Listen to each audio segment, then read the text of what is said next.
It is officially the final week of the season and Lightfall, and next Tuesday, June 4th, the long-awaited The Final Shape is finally releasing. Now, what does the last week of the season mean for you? It's obviously the last week you can gild any seals you have not yet gilded. It is the last week you can obtain Pantheon emblems and the title Godslayer, which is also obtained from Pantheon. It is also the last week you can obtain shiny versions of the Brave Arsenal weapons, and that is what we are going to talk about today.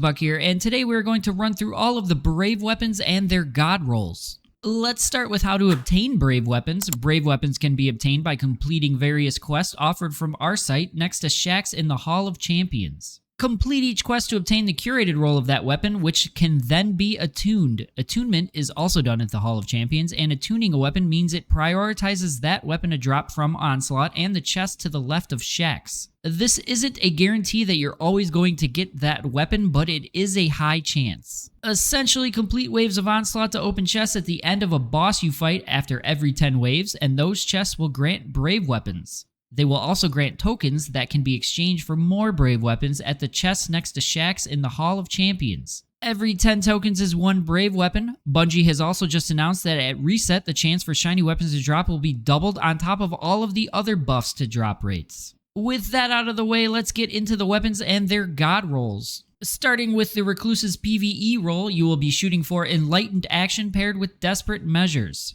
In my opinion, this is pretty much the only combo that does not feel like it falls off towards endgame. For the barrel, you're going to want to go with Fluted, Mag, Flared Magwell, and Masterwork Reload Speed. For PvP Recluse, you will be going for Dynamic Sway Reduction paired with Target Lock. Target Lock was slapped with a nerf, however, it still does offer a slight TTK shift for 900 RPM SMGs. Or you could go with Tap the Trigger Hair. Barrel will be Full Bore, Mag Ricochet rounds with a Range Masterwork. Next will be Mountaintop, and we are going to cover two different PvE rolls. The first being the max damage option with auto-loading holster and recombination for your perk combo. Barrel will be hard launch with implosion rounds since lower blast radius equals more damage with a handling masterwork. For the second PvE roll, which is a more general PvE gameplay roll, you will go for Lead from Gold and Frenzy paired with Quick Launch. You can do any of the three nades besides high velocity rounds and a velocity masterwork.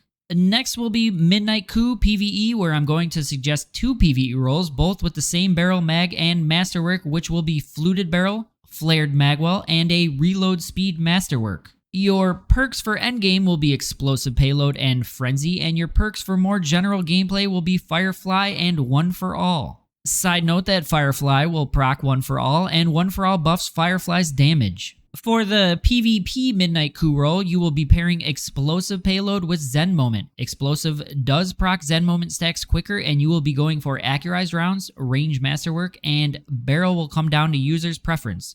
Good suggestions would be Small Bore, Fluted, or Extended Barrel. Moving on to one of the best PvE heavy weapons we have had, and that's Edge Transit, ironically. For this heavy grenade launcher, you will be going for Envious Assassin paired with Bait and Switch or Cascade Point. Barrel will be mini frags and spike nades. The idea here is to have mini frags on while you're stacking Envious Assassin and swap to spike nades when your mag is full, and barrel will be quick launch with a handling or reload speed masterwork. Following one of the best PvE heavies we have seen in a long time will be one of the best PvP pulses we have seen in a while, and that's Elsie's Rifle. The 5 out of 5 PvP Elsies will be Zen Moment paired with Head Seeker, Ricochet rounds, and Arrowhead for the barrel with a Range Masterwork. I absolutely hate pulse rifles in PvE. Yes, they are getting a big buff in the final shape, but I just hate that kind of PvE playstyle. I guess for PvE, I would go with Rewind rounds paired with Frenzy. Appended for your mag with Arrowhead for your barrel, and a Stability Masterwork since Frenzy will be putting you at max handling and max reload speed. You could also shoot for a Repulsor Brace roll to pair with your Falcon Hunter. I don't quite understand why the next two weapons were brought in as a Brave weapon, but let's cover them anyhow. Starting with the Succession Sniper Rifle, and I would really only farm this if you don't raid because you can currently craft it. And that roll is Reconstruction paired with Firing Line, Tac Mag, and Fluted or Arrowhead for your barrel with a handling or reload speed masterwork. The crafted version does not get Discord, however, so you could also go for a roll with that as well. And for the weapon that just won't go away, we have Hung Jury. Again. For PvE Hung Jury, you will be going for Shoot to Loot paired with explosive rounds for high-end game content, or Kinetic Tremors paired with Firefly for more general gameplay. Your mag will be Tac Mag or Appended Mag with Arrowhead as your barrel and a reload speed masterwork. For PvP, you will be going for No Distractions or Rapid Hit paired with Box Breathing or Precision Instruments. Scouts do not need any range in PvP, as this is sitting at 76 meters of range at base. So with that said, your mag will be Steady Rounds, Arrowhead Barrel, and a Stability Masterwork. Keeping things moving, and kudos to you if you're still sticking with me, Falling Guillotine is next.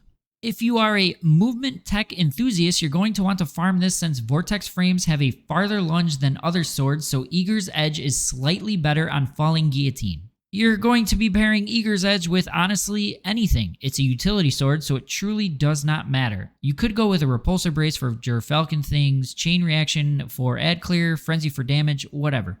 Guard will be Swordmaster's Guard with Hungry Edge for the extra ammo. After all, it is a utility sword, so damage really does not matter, and all swords get Impact Masterwork. If you're looking for the damage roll, go for Frenzy paired with Surrounded. Please do not try to get bait and switch going on a sword. Sticking in the heavy weapons category, next will be Hammerhead, which you'll want to go for a PvE roll and a PvP roll. Starting with the PvE roll, and please say this with me, machine guns are ad clear weapons. They are not DPS weapons. With that said, you'll want Envious Assassin or Rampage paired with Killing Tally or Onslaught. Personally, I would go with Envious Assassin and Killing Tally with Appended Mag, Arrowhead Barrel, and a Reload Speed Masterwork.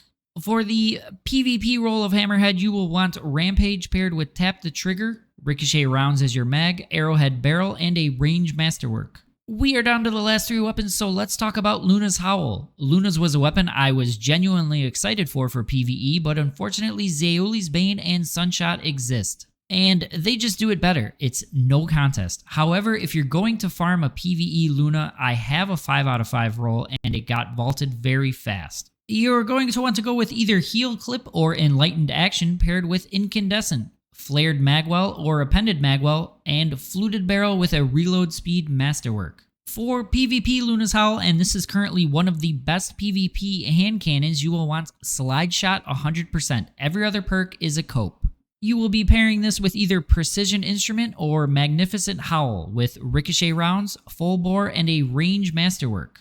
For the mag, you could also go with Extended Mag since you do not have to manually reload, and Slide Shot is based on mag size, so you get 3 back per slide with Extended Mag. For our last two brave weapons, starting with Forbearance, and again, this is a if you raid, you can craft it scenario, so I'm not going to mention the Ambitious Assassin role. You will want to go for Demolitionist paired with Chain Reaction. For your mag, you're going to go with High Velocity Rounds. Waveframes are getting a Blast Radius shakeup in the final shape and will no longer come with 100 Blast Radius as the base, so you will want to go for Volatile Launch as your barrel with a Blast Radius Masterwork. And for the final brave weapon, Blast Furnace, which is an absolute stat package monster and a beast in PvP. For the PvP roll, you will shoot for Headseeker paired with Kill Clip, Accurized Rounds, Arrowhead Break as your barrel, and either a Stability or Handling Masterwork. Side note, Arrowhead will only put you at 95 recoil direction, so you'll want to use a Counterbalance mod. And once again, I hate PvE pulses, but they're going to be good soon, so you will want either Kinetic Tremors or Shoot to Loot paired with Frenzy or Firefly. Tac Mag or Appended Mag for your mag, and Arrowhead Barrel with a Reload Speed Masterwork. And that covers our Brave Arsenal and their 5 out of 5 rolls. If you like this video, be sure to drop a heart, subscribe, and turn those notifications on. See you in the final shape.